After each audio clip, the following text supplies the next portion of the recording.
It's boarding time. We're about to sail on the Adriatic Sea to the Greek islands. The region is rich in history and full of great places to visit. What better way to experience this exciting adventure than aboard the luxurious and comfortable MSC Musica? Ready for an unforgettable dream cruise?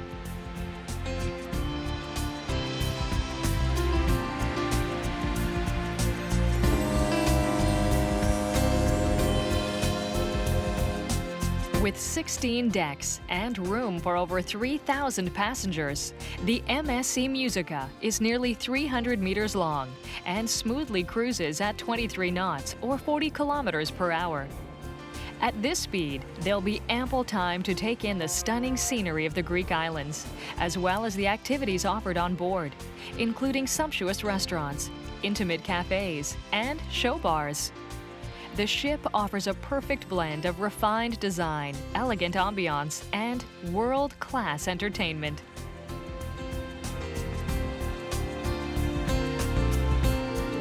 So welcome aboard as we sail on the Adriatic Sea, which is actually the most northerly part of the Mediterranean Sea to the east of Italy.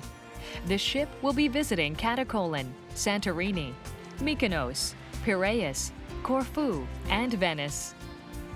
During this cruise, travelers have the flexibility of choosing their own starting point and ending point. Since ancient times, voyagers have crossed the waters of the Adriatic Sea. One need only think of the Romans and Greeks to understand the importance of this sea, which was the origin of many peoples. Today, for travelers, this region offers welcoming islands, inviting beaches, and breathtaking mountainside villages. On board, members of the friendly crew welcome guests and helping them settle in while showing them where the various onboard services are located. To get around, 13 elevators and escalators cover all bridges. The first place to discover is your cabin.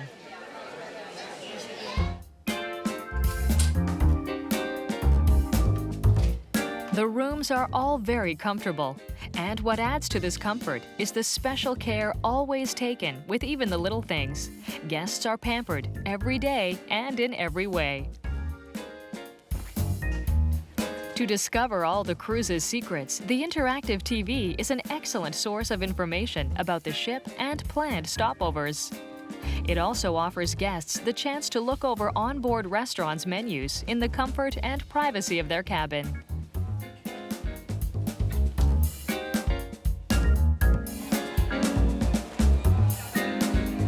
Once settled, it's time to explore the ship a little more. The atrium that bridges decks 5, 6, and 7 is a perfect reference point for easy orientation. Guests also have access to the services and entertainment offered on board. The Cyber Cafe and Havana Club cigar room are located on deck 7. Like many celebrities, why not let yourself be tempted by a Cuban cigar, considered by many to be the best in the world? If you prefer a more intimate activity, there's usually a bridge game in the chart room. Or, of course, one can read a good book from the library. Works of fiction and nonfiction are available in several languages. Guests can also update themselves on the ship's next destination.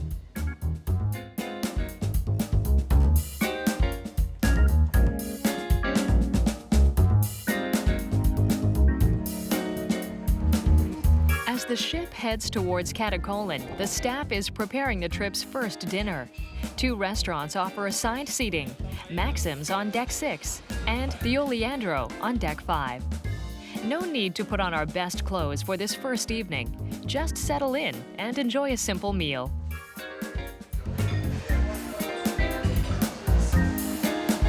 For a foretaste of upcoming stopovers, kebabs and pizzas are a must. Let's head over to the Giarci Cafeteria on Deck 13. The dishes are prepared right in front of you, like this Calabrian and cheese pizza, Italy at its very best.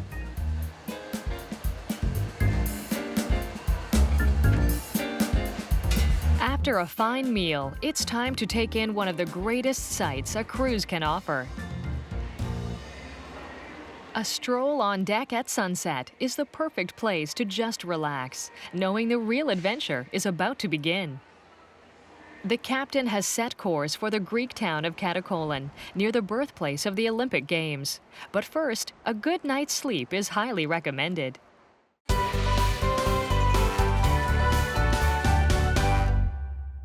Today's itinerary includes a visit to the coastal Greek village of Katakolon, as well as a side trip to the site of ancient Olympia. We'll be leaving at 12:30, so there's plenty of time to explore the ship's many decks.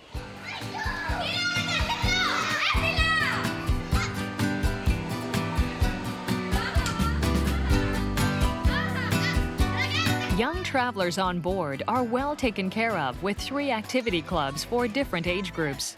The mini club staff is there to welcome children over 3 years old with special activities.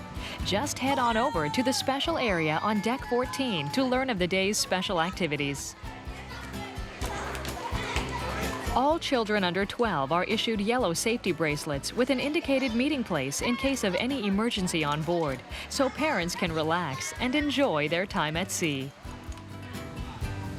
For sports fans of all ages, there's a mini golf course on Deck 15. If you'd like to play a round or two, just ask the purser on Deck 5. On Deck 16, basketball and tennis courts are the perfect place for a workout in the open air. It's a great way to get your heart pumping before the day's excursion.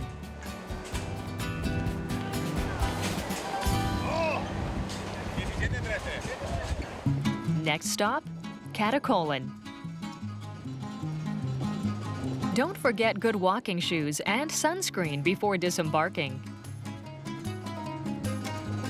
Katakolon is a resort area that welcomes cruise ship passengers eager to visit Olympia. Guided tours are offered in several languages. Visitors can choose whatever language they prefer, then take the right bus. Katakolon has a deep water port, so you can walk straight to your tour bus. There's a different bus for tours in different languages, but don't worry, the crew will make sure you get on the right one. One of the excursions visits Kuruta Beach, but today, let's take a 40-kilometer trip to Olympia. Olympia is acknowledged as the site of the original Olympic Games. The stadium where the competitions took place had room for 40,000 spectators, but only the judges had stone seats. Everyone else sat on seats made of mud. Visitors today can run right across the old stadium and dream of what those games were like years ago. Connected to the stadium is a sanctuary where temples to the gods Hera and Zeus once stood. The torch for the modern Olympic Games is still lit here, as the spirit of those ancient times lives on.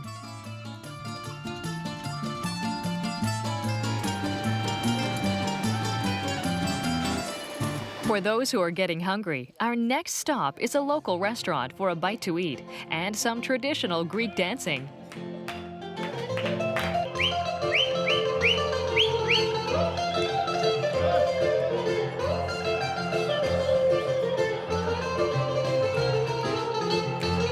Just don't be surprised if you're invited to join in the fun.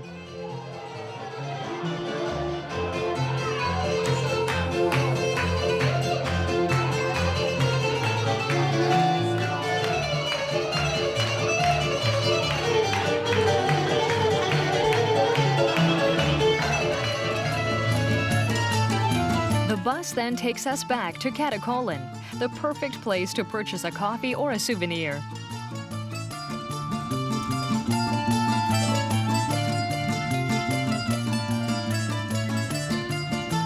Magnificent reproductions of classic vases and statues are available, and no need to carry purchases for long. Visitors can stroll the dock, then board the ship at 5 p.m.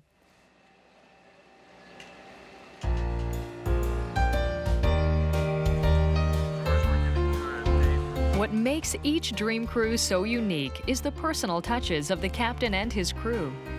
There's a bit of a friendly competition between cruise ship captains as to which can offer the best welcoming cocktail.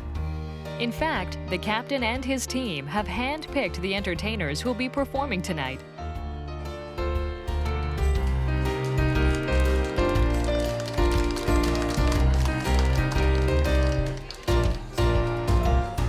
The party is a great opportunity for guests to get to know their shipmates or have a photo taken by one of the ship's photographers.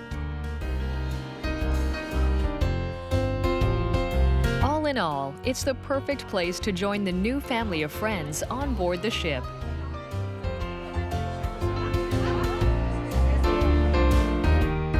The party gets started at 6:15 in the Blue Velvet Bar and the Il Tucano Lounge on Deck 6, as well as in the Crystal Lounge and Wine Bar and Lenoteca on Deck 7.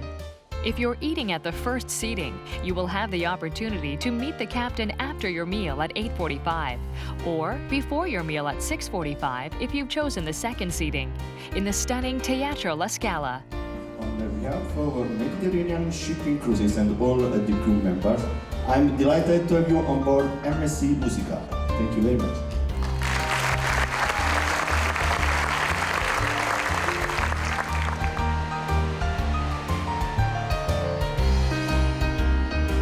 What a perfect ending to an incredible day. Through the night, the ship will cruise along the Peloponnesian coast towards the beautiful volcanic Greek island of Santorini, the next destination on our dream cruise. The sun has just risen on the coast of Santorini, the island paradise that we'll be visiting today. For many travelers, this island alone is worth the trip. Get ready to experience some truly unforgettable moments. Before choosing a tour, it's always good to make a quick stop at the travel agency to see the various options available. Today, we're visiting the Greek island of Santorini. As we sail into the 400-meter-deep lagoon, one image is particularly striking: the volcanic cliffs that dominate the landscape of this group of islands formed by an eruption. The largest volcanic eruption in recorded history occurred here around 1600 BC. Many scientists believe the explosion gave rise to the legend of Atlantis. The eruption likely would have triggered a huge tsunami that would have engulfed the city.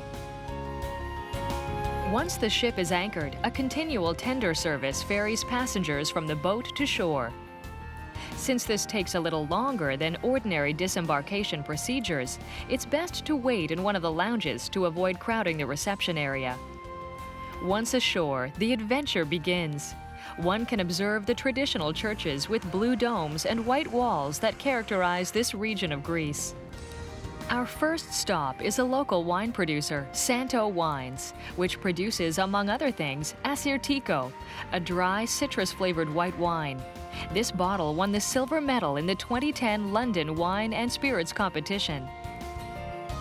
Since Santorini is very dry, winemakers keep their vines at ground level in order to catch the morning dew.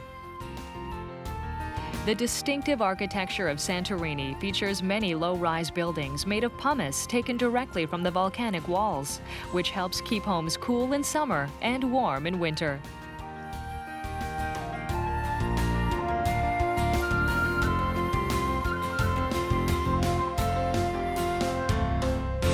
The city of Thera is our last stop in Santorini, where we can enjoy a cool beverage while gazing out over the sea.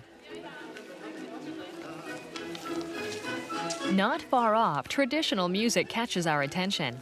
In front of the Metropolis Church, a group of locals and visitors are dancing in the town square. If the spirit moves you, why not join in for a bit?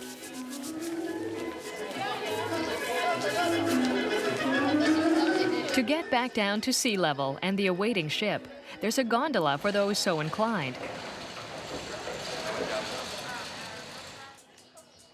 Or stairs if you're looking for some exercise, and even four-legged taxis for those who are feeling a little more adventurous. Enjoy the scenery and the unique architecture found in the region. The last shuttle leaves at 1:30, so you'll have plenty of time to take some great shots.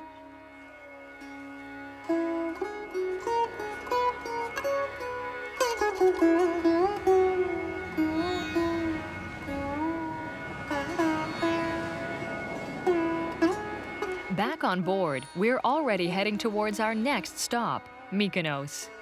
During these few hours traveling, why not take advantage of the MSC Oria Spa, located on deck 13? Whether having your hair styled or just to pamper yourself a little with one of the spa's special treatments, the choice is entirely yours. An appointment can be booked over the phone, or you can just drop by in person to see what times are available. One of the spa's specialties is a treatment called ionothermy that uses small doses of radio waves to firm up and revitalize the skin. The process uses galvanic and faradic electrical currents, micronized algae, and conductive thermal aroma clay, all under the attentive care of a body revitalizing specialist.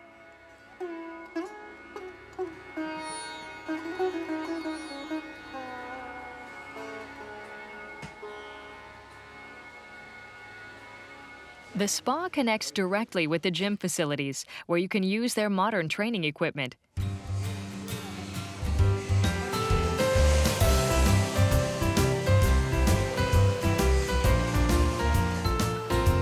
It's fun to be able to eat what you want on your dream cruise, then work it off while gazing out over the beautiful sea.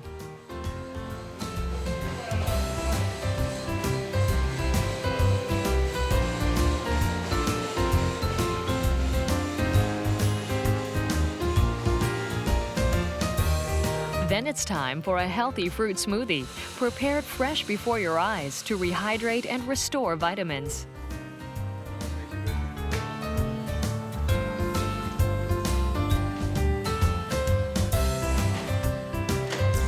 Don't be surprised if the spa and gym become some of your favorite spots on board the ship.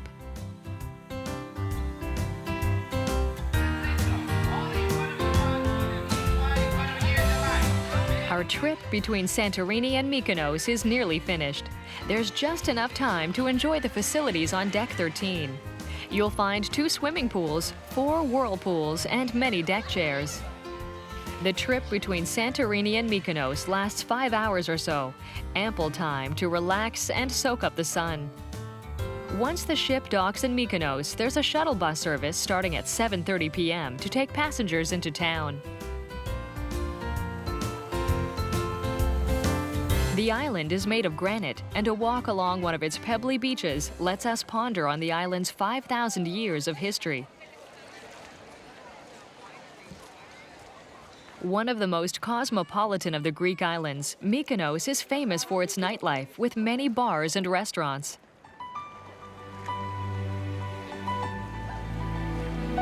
Visitors can enjoy a bite to eat or a glass of ouzo at one of the many restaurants.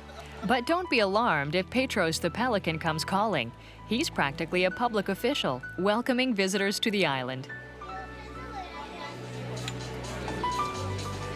Take advantage of this wonderful experience. Dinner at sunset is absolutely memorable.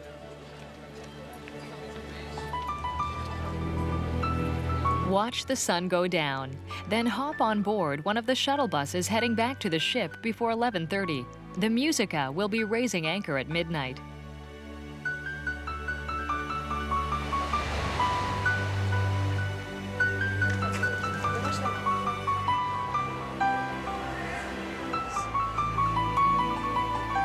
After this sumptuous meal, the Musica will sail for the Piraeus, one of the largest ports in the Mediterranean, which is also the gateway to Athens, capital of Greece. Tomorrow, another day of exciting discoveries await us on our dream cruise. The vessel smoothly approaches the dock. Today, we'll be docking in Piraeus and exploring the Greek capital of Athens, the birthplace of Western civilization.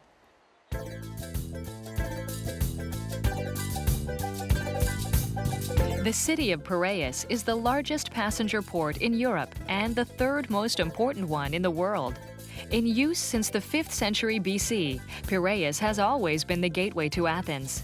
As we glide into our berth, a fascinating day lies ahead. A mixture of thousands of years of history, right in the midst of a bustling modern metropolis. As always, there are several excursions to choose from, like a panoramic bus tour for those who don't want to do a lot of walking. But since this is the longest stopover we'll be making, it's the perfect chance to visit more of the city on foot. From the ship, one can see the modern stadium built for the 2004 Olympics. But our first stop on shore is the Panathinaikos Stadium, which is more than a little older. The Panathinaikos is the only major stadium in the world built entirely of white marble.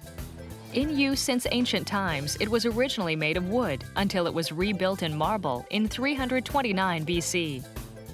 The modern Olympic Games were revived here by Evangelos Zappas in 1859, inspiring Pierre de Coubertin to establish the International Olympic Games every 4 years, the first of which were held here in 1896. Across from the stadium is the National Garden of Athens that contains the Zappion, first used for the revival of the Olympic Games. And then, farther on, the Hellenic Parliament Building, overlooking Syntagma Square and the Tomb of the Unknown Soldier. It is guarded by members of Evzones, an elite ceremonial unit made up of guards taller than 6'6", or 1.86 meters. The unit is world-renowned for its traditional uniforms and changing of the guard rituals.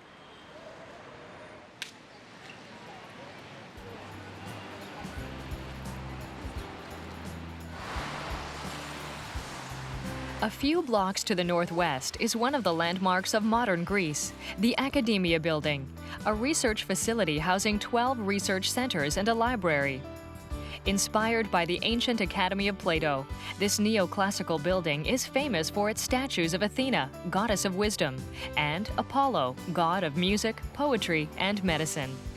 Seated statues of Plato and Socrates pay tribute to these giants of Greek philosophy and serve as inspiration both to visitors and the researchers working here. At the southern boundary of the National Garden, we discover the Olympion, a colossal temple in ruins dedicated to Zeus. Begun in the 6th century BC, it was completed 638 years later by the Roman Emperor Hadrian and was the largest Greek temple.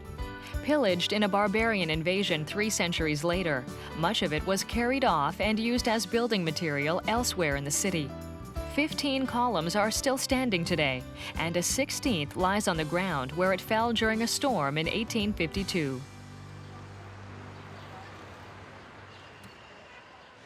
Hadrian's Arch spanned an ancient road connecting the Olympion to the center of Athens and points the way towards the Acropolis, 325 meters to the northwest. Built on a rocky plateau 150 meters above sea level, the Acropolis is one of the most famous ancient citadels in the world. We won't climb all the way up today, but the next stop is nearby in the ancient Agora of Athens.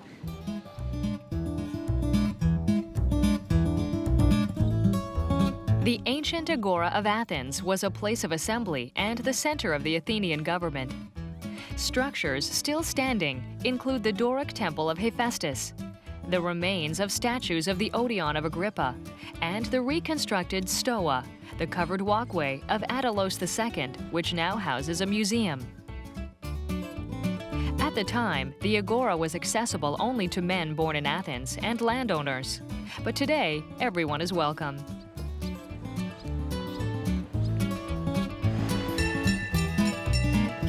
To end off the day, let's visit the Monastiraki Flea Market and its surroundings just north of the Agora.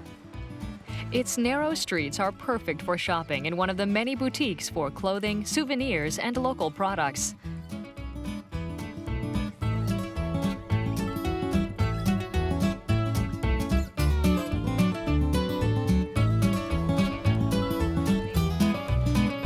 And For those getting hungry, a souvlaki is sure to hit the spot.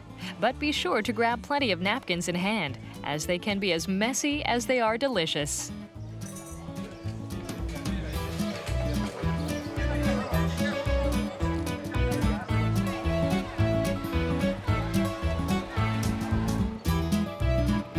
As the ship leaves Piraeus, why not enjoy the sun on deck while we sail towards Corfu?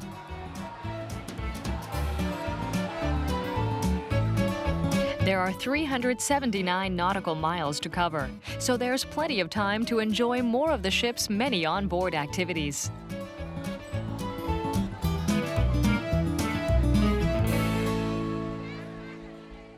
Let's head inside. We've been invited to witness an extraordinary event. An increasingly popular idea for a special wedding is a wedding cruise, a perfect way to combine a wedding ceremony and honeymoon. Symbole de ma fidélité et de ton amour. Moi, Nicola Capototto, officer à bord de la MSC Musica, je vous déclare mari et femme.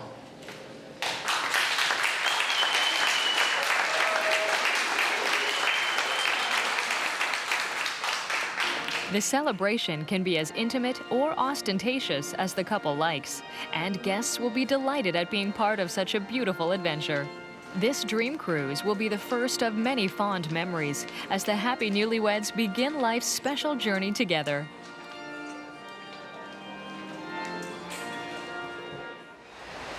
After dinner, as the sun sets on the horizon and we continue on our way to Corfu, the entertainment team has a special treat in store. The La Scala Theater presents an unforgettable evening. Fantasy. The international cast is sure to impress.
Every night on the ship's decks, guests can witness the most beautiful natural spectacle there is.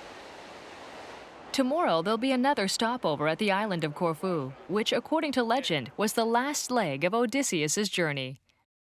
The ship will be docking at Corfu around 1 o'clock, so why not enjoy a little exercise in good company for the early morning, then later do some window shopping.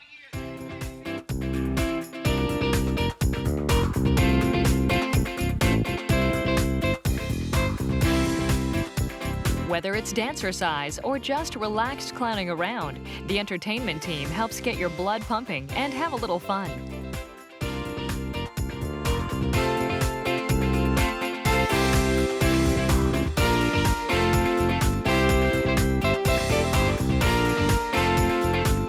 Next, let's head over to the shopping area on Deck 6. Deals of the day on several popular brands are advertised in the daily schedule. Shops are open only when the ship is in open waters.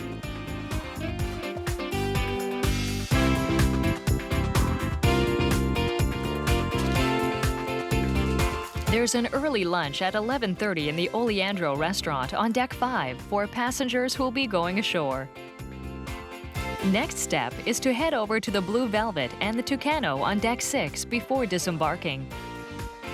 Corfu is the second largest of the Ionian Islands and is the site of many Greek myths and legends.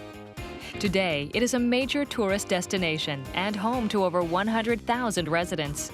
Today's options include going to the beach, a visit to Achillean's Palace or Paleokastritsa Bay, or to head off on a safari on wheels to see a bit of everything. Camino Bay, also known as the Bay of Billionaires, boasts many luxurious homes and villas and is one of the wealthiest neighborhoods in all of Greece. Let's take a quick look at it as we ride by. Climbing the hills, we enter the island's lush green forests to admire their famous olive trees, some of which are over 500 years old. The island produces almost 3% of the world's supply of olive oil. Not bad for only 42 square kilometers. A vantage point on the winding road offers a stunning panorama of Paleokastritsa, a district on Corfu's west coast known for its Homeric bays. Considered to be one of Odysseus's stops on his long voyage home, it's here that his ship is said to have foundered, and legend claims that a rock resembling the sail of a trireme is actually its petrified remains. Next, let's head back to sea level to bask in the sunshine of these beautiful bays. The timing's perfect to enjoy beautiful beaches while reading a good book, or maybe head out for an adventure on a pedalo.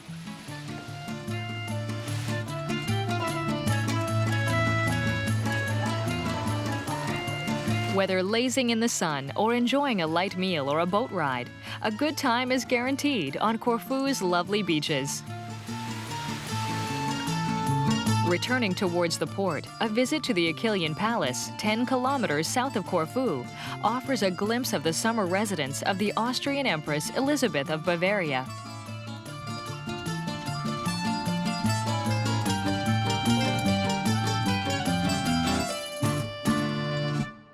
It's now time to say farewell to the Greek islands as the ship heads off towards Dubrovnik. For dinner tonight, let's try the Il Giardino a la carte restaurant at the rear of Deck 13.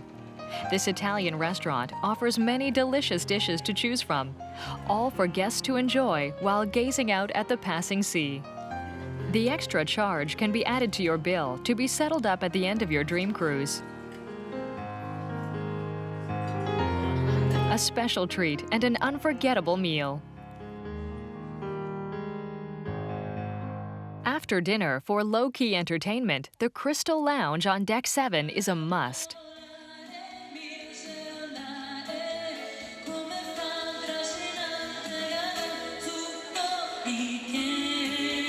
To dance or have a relaxing drink, there's nothing quite like the Crystal.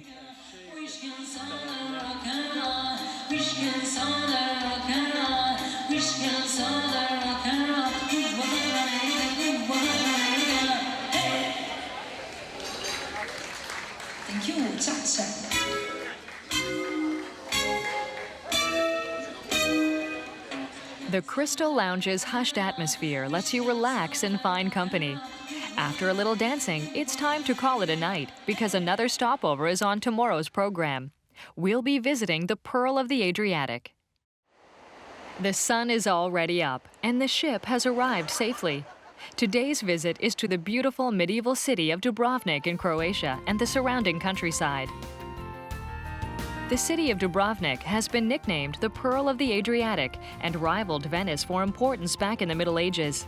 Today's excursion will start off visiting the countryside, then we'll end off with a visit to the medieval city's center. Our bus's first stop is a lookout overlooking the old medieval city. Dubrovnik survived a 7-month siege in 1991 during the Yugoslavian War, but was heavily damaged by shelling. The orange roofs in the old town are all recent repairs to restore the city and a sign that life is getting back to normal. The Canaveral region southeast of Dubrovnik is one of the wealthiest areas in the country, between the coast and the Sniježnica Mountains.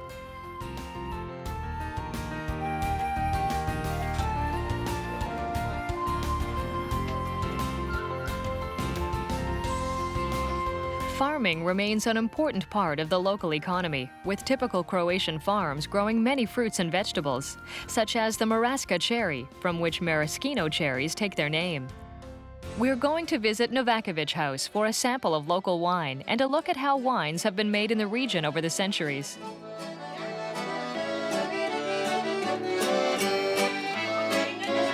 Raise a glass and join in on the fun.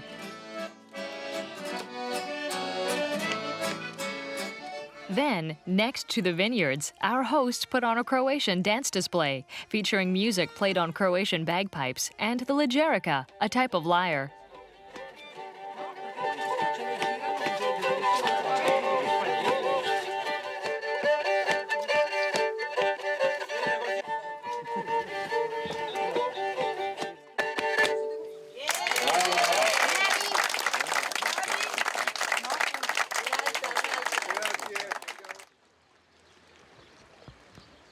When returning to Dubrovnik, take a moment to contemplate the beautiful scenery at the old pier before continuing on with our explorations of the city.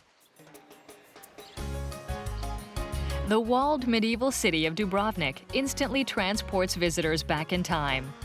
One of the great fortification systems of the Middle Ages, the walls originated before the 7th century under the Byzantine Empire.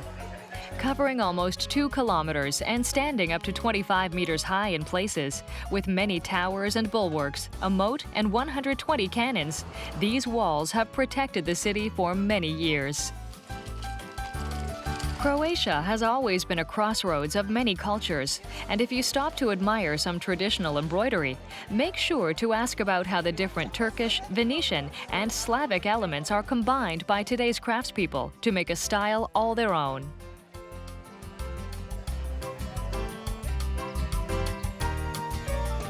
The Franciscan Monastery is a popular stop for visitors with over 30,000 volumes in its library, many religious artifacts, and a beautiful Venetian Gothic cloister. Afterwards, we can take a break in one of the many cafes and restaurants just to watch the world go by before it's time to head back to the ship.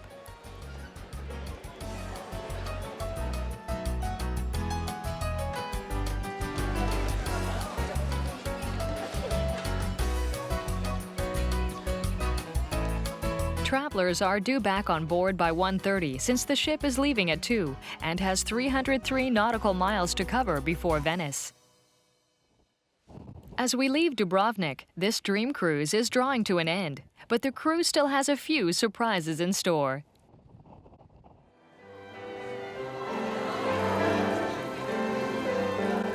Let's take another moment to enjoy the musicians on board. There's almost always some show or other going on in the lounges and public areas like the atrium, so whether you're just passing through or linger a while to enjoy the whole performance, music is always in the air.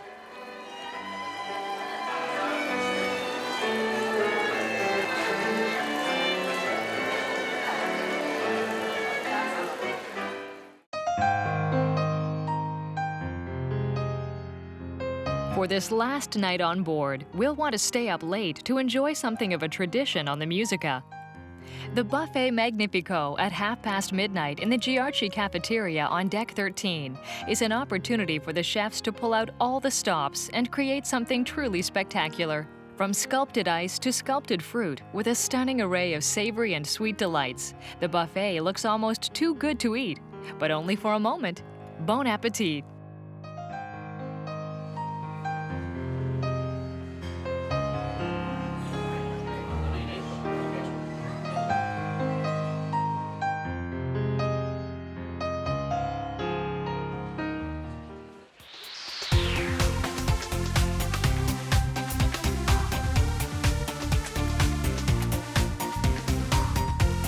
It's time to cut loose and dance, and for that, the Q32 Disco on Deck 14 is the place to go.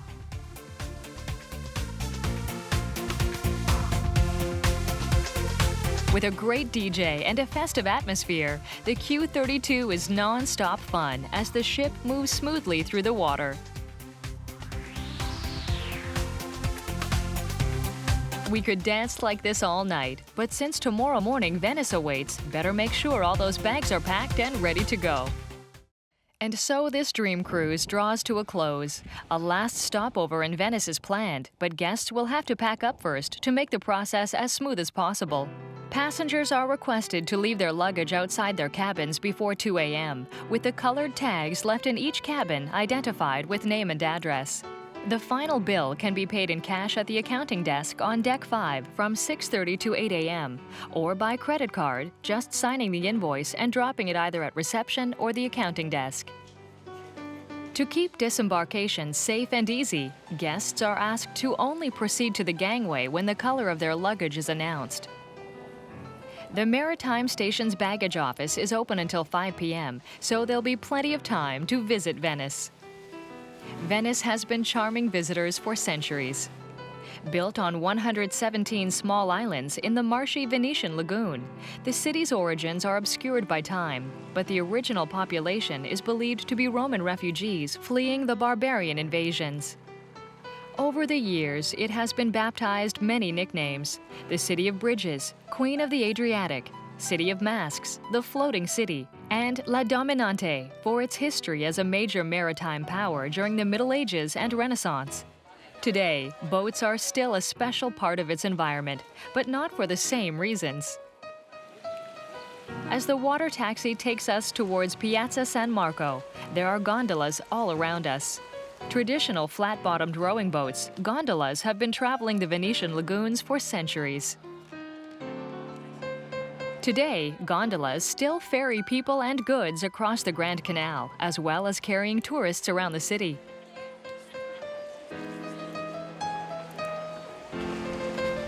Gondoliers sometimes compete in special regattas that entertain locals and visitors alike.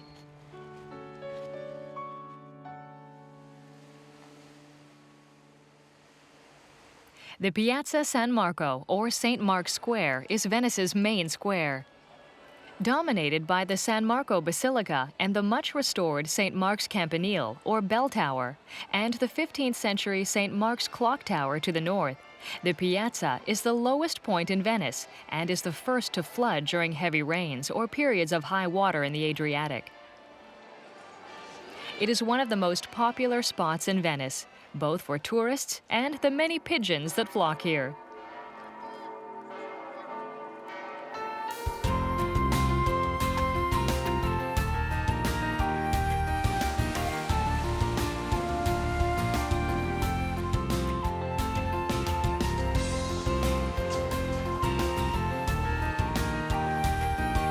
As we head back towards the ship and that final farewell, let's first stop off at the Signoretti Glassworks on Murano Island, where the art of glassblowing is still practiced as it has been for centuries.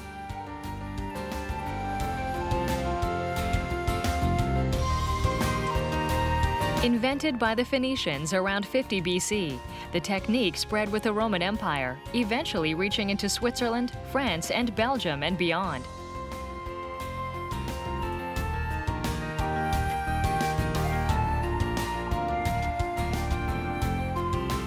The glass is shaped by twirling the blowpipe. The technique consists of blowing short bursts into the glass bubble.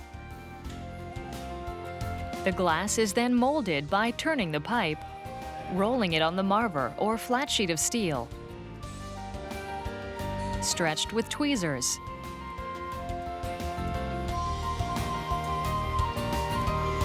spun in ladle-like blocks, and cut with shears. Patterns and colors can be added to produce complex designs. The showroom offers visitors a chance to buy one of these fantastic creations, or just browse and admire the work of these master craftsmen. The visit to Venice draws to a close. For some, it's the end of the trip. But for other passengers, it's only the beginning of new adventures to look forward to on board other future dream cruises.